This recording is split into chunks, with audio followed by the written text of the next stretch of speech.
So if you guys have been listening to us each and every night, which I know you have, you know that I'm doing, I was doing a little bit of an experiment with the number 1 overall pick in the 2023 NFL draft. Well, I decided if it was worth doing in the 2023 NFL draft, it should probably be worth doing in the NFL MVP market as well, because if the number 1 overall pick in the 2023 draft is highly, highly, highly likely to be a quarterback, and given everything that we know right now, there are 7 to 8 different quarterbacks that people have mentioned that have the potential to be the number 1 overall pick in the 2023 draft. So with that, we know that the NFL MVP award is basically a quarterback award. All we have to do is look at the odds, and it tells us that the MVP award is a quarterback award. If we start at the top, Josh Allen, 7-1. Patrick Mahomes, 9-1. Aaron Rodgers, 10-1. Justin Herbert, 10-1.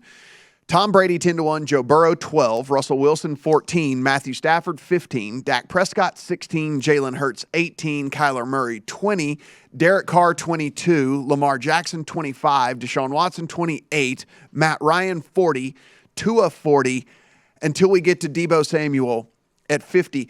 Wes, what do all of those guys that I just have in common that I just mentioned? Yeah, they are all quarterbacks. They're all it's a quarterback award. And so if that is kind of how I think that this award is going to go, well, I'm going to try to make a portfolio of longer shot quarterback guys that have a path, in my opinion, to getting themselves in the mix for the MVP, and then maybe I'll find myself in a really interesting position once we get a little bit closer to guarantee myself to make some money. And so I went in and started building a portfolio on the MVP side of things. First and foremost, I will tell you to shop around. We have on the screen right there that Jalen Hurts is 18-1. I know for a fact you can get him at 40-1. And that is where I started building the portfolio here, which was Jalen Hurts at 40-1. And the reason I did this, Wes, is because I look at this Eagles team and there is a clear path to them winning that division. Right. He got an upgrade at the wide receiver position by getting A.J. Brown to come to town, and you get a year 2 of a very productive rookie receiver anyway, and now you get a year 2 of him. I look at Hurts with the dual threat as well, so he can add with his legs to go along with the fact that if they were to, let's say, perform at their 90th percentile and, they're sitting at an 8.5 or 9 win total, depending on where you look at. Say they exceed that and get into that 11 win total, get in, 11, 12-ish wins or something like that on the season.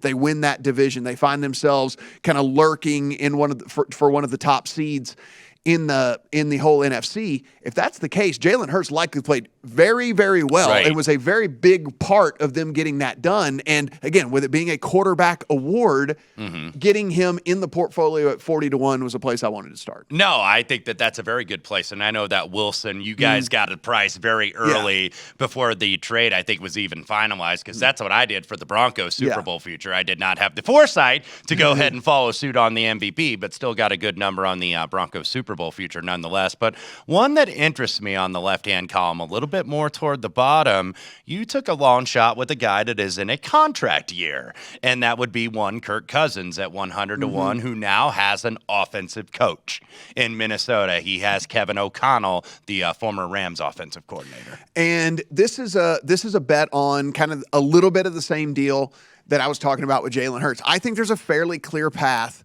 for this Vikings team to win the division. Like, I don't think that is just a slam dunk now for this Packers team, because we don't know for sure what Aaron Rodgers, he's going to be great. He's Aaron Rodgers, but we don't know for sure if the production is still going to be the same without having an alpha number 1 receiver, which he's had basically his entire career there for Green Bay. And so I do think that there is a decent chance that, one, the Vikings win the division. Like you said, the coaching change gets more opportunities for Kirk Cousins. And let's not forget, you have Justin Jefferson on this team as well, who, by the way, I took a shot on Offensive Player of the Year at a long shot number for Justin Jefferson for Offensive Player of the Year. So anyway, Kirk Cousins is based off of, like you said. So now we have a coach in there that I think is going to change the way that this offense functions. He has a top 5 receiver in all of the NFL in Justin Jefferson.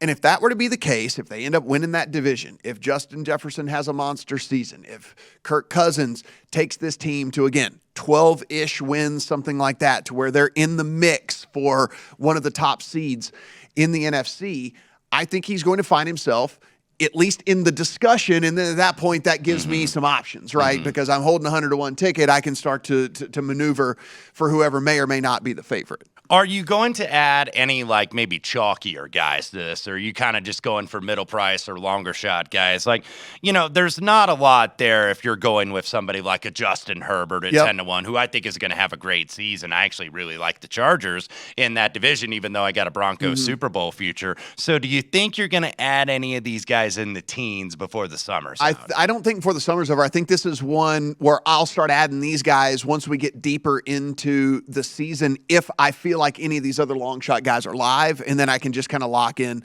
some sort of profit. The other thing you'll probably notice as well is all these guys that I took these long shots on are in the NFC, because it's much better it's more path. wide open. A much better path to those guys having monster seasons than over, like, I think Herbert will, but I also think Burrow will, and I also think But there's about Patrick 5 or 6, 8. I mean, it's going to be tough to pick the 3 Pro Bowl quarterbacks out of the AFC exactly. this year. Josh Allen, Patrick Mahomes, all these guys over in the AFC. So I think it's much easier for one of these NFC guys to really stand out, which is why I kind of took the long shots on there. A couple of the other guys that I added in, Trey Lance, who everything indicates he's going to start for them, 60-to-1.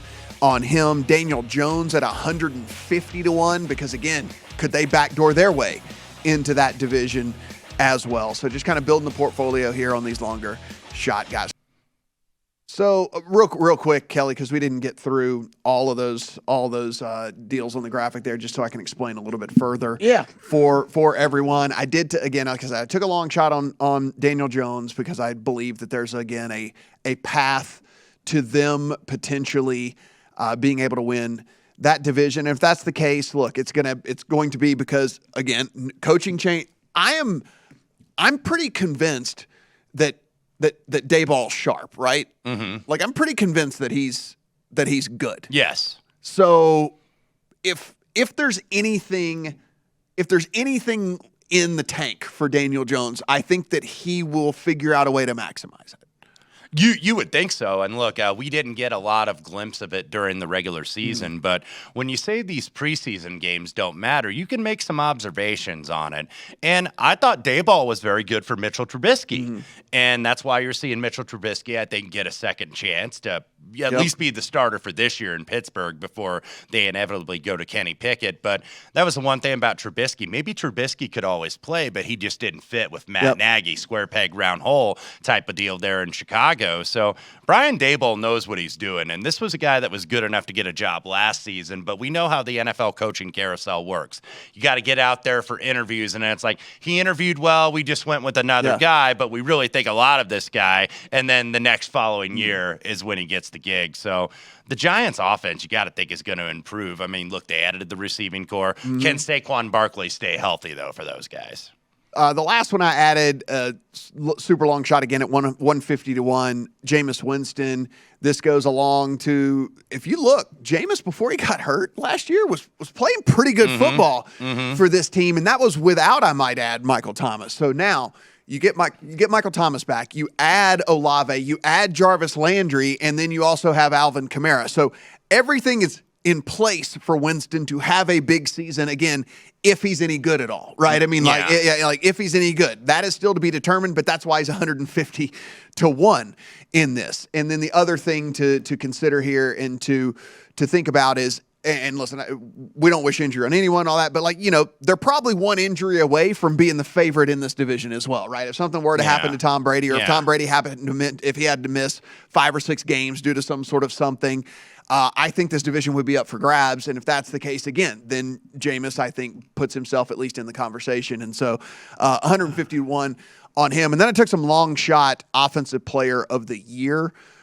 bets as well, because what they've done with offensive player of the year, Wes, as you well know, is they're like, hey, we're not going to call the MVP a quarterback award, even though it is. So we give the offensive player of the year so we throw to a someone bone else. to the running backs and the receivers to and the someone tight else. end. Yeah, Yes. so someone else gets to win an award because we're never going to give you MVP. Because again, if Cooper Kupp didn't win MVP, if some of these guys, Randy Moss and his whatever didn't win MVP those seasons they put up, it's just going to be a quarterback every year. And so I took Justin Jefferson. That goes along the same lines with the Kirk Cousins deal. New offense. I think that they're going to have a big year. If you look at all the projection systems, again, he's inside the top 4 in every single projection system out there for production this year at the wide receiver position. 3 running backs I took as well. Aaron Jones at 60-1, Elijah Mitchell at 66-1, and then J.K. Dobbins at 100-1. And basically what I did here, Wes, is I went in with Mitchell and Dobbins, I went into 2 offenses in which I think that there could be a chance that they become workhorses and just run the ball an absolute incredible amount in offenses that might actually move the ball and score a bunch of touchdowns in the 49ers and in the Ravens. And then on the Aaron Jones side of things, I start to wonder if Aaron Jones isn't like the de facto wide receiver 1B essentially, right? So he's not only getting tons of carries, but he's also just catching a ridiculous amount of balls out of the backfield. And now we're talking about one of these 2,000-yard combined type seasons with rushing and receiving with Aaron Jones. And so I did want to take a chance on him as well with no real proven kind of alpha receiver there for the Packers. One that I want to go back to in your portfolio here is Jameis Winston, because I've mentioned a couple times on this network, I think the Saints are going to be a dark horse this year. And I think that they're going to be a lot better than the market gives them credit for, because look, they finally, I think, committed to a quarterback. I know it was only a 2-year contract, so it's not like a long-term commitment. It's a very short-term relationship. But I think they finally said, okay, we're done with Taysom Hill. We're done with him, the tight end, playing quarterback here. And I also think, and this is going to sound absurd to say, because, look, this is a Super Bowl winning coach in Sean Payton, who may end up being in the Pro Football Hall of Fame. It may not be done coaching yet, by the way, even though he is going to the studio, I believe, at Fox. But I think maybe this is good for the Saints to have a new voice, because I think even a successful Super Bowl winning coach like Sean Payton, sometimes it goes stale, Matt. Absolutely. And sometimes you stop listening, or maybe he's not reaching players anymore. Clearly, he wasn't on the same page with Michael Thomas, who I think he's maybe going to have a very good year this year, because number one, he doesn't have kind of a noodle arm Drew Brees throwing him the football. Jameis Winston can throw the football down the field. Now, sometimes it's going to get intercepted and run back for touchdowns, but he can get you the ball down the field. And I just think Dennis Allen, even though it was promote from within and he's a defensive guy, was the defensive coordinator there in New Orleans, but I just think having a new voice as the head coach is a really good thing for this team. Yeah, I do too. And so I think it's fairly interesting. Again, 150-1 was the number is just too good to pass. I just found a 200. Did you? Yeah. Here in town? Yeah, here in town. So yeah, I like your Kirk Cousins one, and because I'm on the Vikings with you too there, and I think like you guys are talking about, I think the Saints I think they're live in the NFC this year, and he's got a lot of weapons. I mean, for no disrespect to Mike Evans and everything, but this might be the most amount of weapons Jameis Winston's ever had on a team to go ahead with this offense this year. Well, especially considering you have distinct roles for all of these guys. It's not one of these deals where it's you have 3 speedsters, so it's going to be tough to get. No, I mean, you've got one of the, if not the best kind of possession guys in Jarvis Landry you're going to be able to get. You have a very versatile receiver in Olave, and then you got Michael Thomas, who I think, listen, we hadn't seen him since he was coming back from the injury, but pre-injury was a consensus top 5, 6, 7-ish receiver in the NFL. And then again, you have Alvin Kamara coming out of the backfield, who, if you can hit him on some passes, can do some damage as well. So I definitely like that number. And if there's a 200, Kelly, I might add just a smidge more. I think you will. Yeah. On it as well.